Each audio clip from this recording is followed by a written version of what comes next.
Peu importe ce que nous faisons aujourd'hui, nous avons tous, à un moment donné de notre enfance, voulu être des aventuriers. Allez, admets-le! Pourtant, le monde est rempli de dangers variés, et à l'école, on ne t'apprend pas comment survivre dans des situations extrêmes. Eh bien, aujourd'hui, tu as enfin une liste de conseils de survie et rien ne pourra plus t'arrêter. Enfin, presque rien. Numéro 1. Comment ne pas être frappé par la foudre? Évite les grandes étendues désertes et assure-toi qu'il y a quelque chose de plus haut que toi dans les environs. Comme ton grand copain là-bas. Oups, je plaisante. Les arbres, les bâtiments et les poteaux électriques attirent la foudre. Alors ne t'en approche jamais. Évite également le métal et le béton. Ils conduisent beaucoup trop bien l'électricité. N'oublie pas qu'un orage ne dure que de 30 minutes à 1 heure. Il vaut mieux donc perdre du temps et attendre en sécurité quelque part que de risquer de se faire électrocuter. Numéro 2. Comment éviter les gelures? Même si tu es habillé assez chaudement, il y a toujours des parties de ton corps qui restent exposées au froid. Un simple pot de vaseline pourra t'aider. Applique-la sur les parties exposées de ta peau et elle te protégera des gelures. Mais n'oublie pas que ce n'est qu'une solution temporaire. Cherche un abri ou un feu aussi vite que possible. Une autre astuce consiste à desserrer un peu tes chaussures. Cela favorisera la circulation du sang dans tes pieds et permettra qu'ils se réchauffent. Numéro 3. Comment trouver le nord rapidement? Il te faut un aimant, une aiguille, quelque chose qui flotte comme de la mousse ou de la paille et un verre d'eau. Aimante l'aiguille en la frottant contre un aimant, puis mets 2 morceaux de la chose qui flotte de chaque côté de l'aiguille. Laisse tout cela dans l'eau et l'aiguille finira par s'arrêter dans une direction. Tout comme une boussole, elle t'indiquera le nord. Numéro 4. Comment faire fuir les insectes?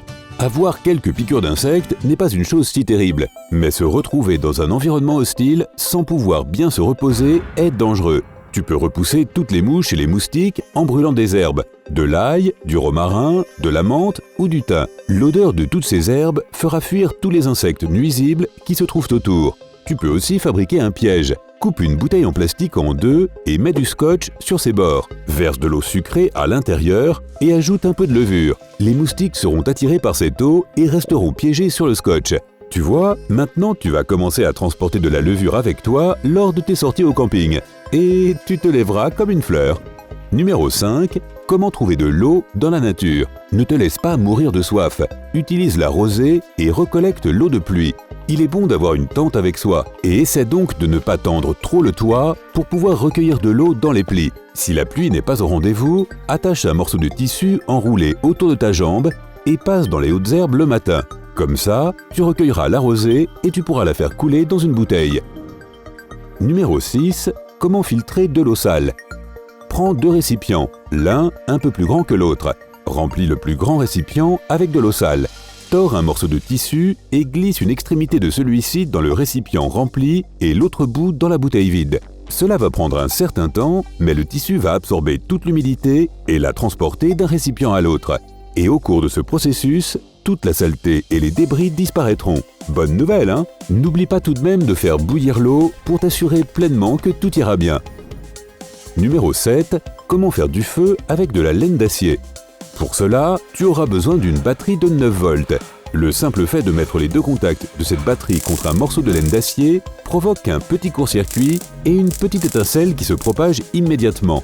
Mets quelques morceaux de coton à l'endroit où sort l'étincelle et voilà, tu as allumé un feu. N'oublie pas que tu dois toujours garder le feu sous contrôle et avoir au moins un moyen fiable de l'éteindre rapidement. Comme par exemple ta vessie. Tu fais d'une pierre deux coups, tu éteins le feu et tu amuses les autres campeurs. Numéro 8. Comment faire du feu avec une batterie et un chewing-gum? Eh bien, pas le chewing-gum en soi, mais avec son emballage en papier aluminium. D'abord, coupe-le dans le sens de la longueur en 3 parties.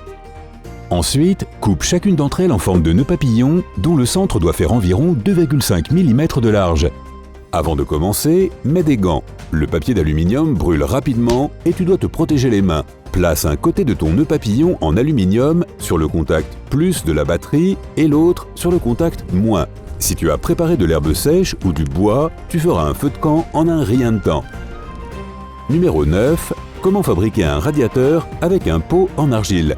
Tu as besoin d'un pot en argile, bien sûr, de bougies, d'une tige métallique et d'un support pour celle-ci. Le support doit pouvoir maintenir la tige de métal verticalement. Retourne le pot d'argile et place-le sur la tige de manière à ce qu'il soit suspendu en l'air. Place quelques bougies autour de la tige et allume-les. La chaleur des bougies sera emprisonnée sous le pot. Il absorbera cette chaleur et la diffusera tout autour. De cette façon, même les bougies serviront de source de chaleur. Numéro 10. Comment fabriquer des bougies?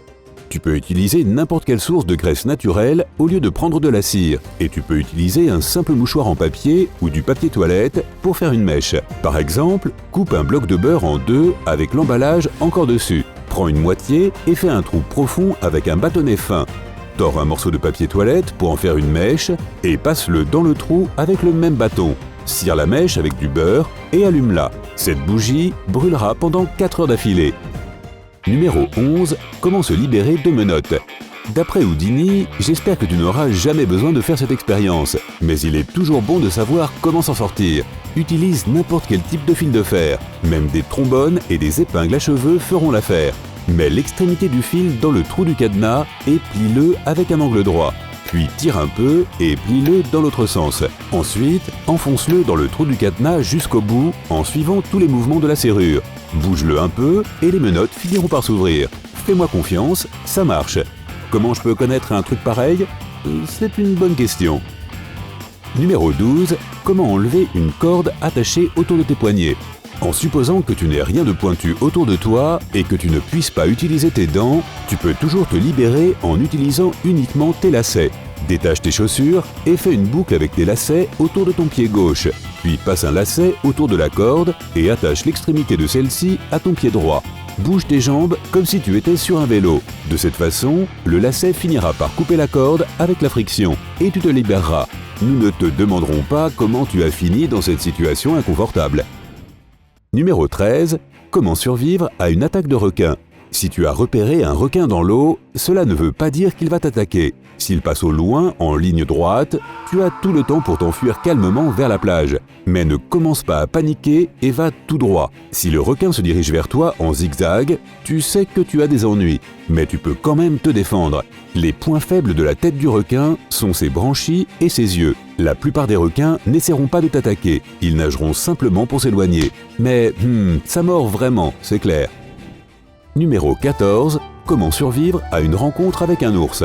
Parlons de cette espèce animale qu'on appelle l'ours. D'abord, ne provoque jamais un ours. Normalement, s'ils ne sont pas affamés après une longue sieste hivernale, ils ne voient pas spontanément les humains comme une proie.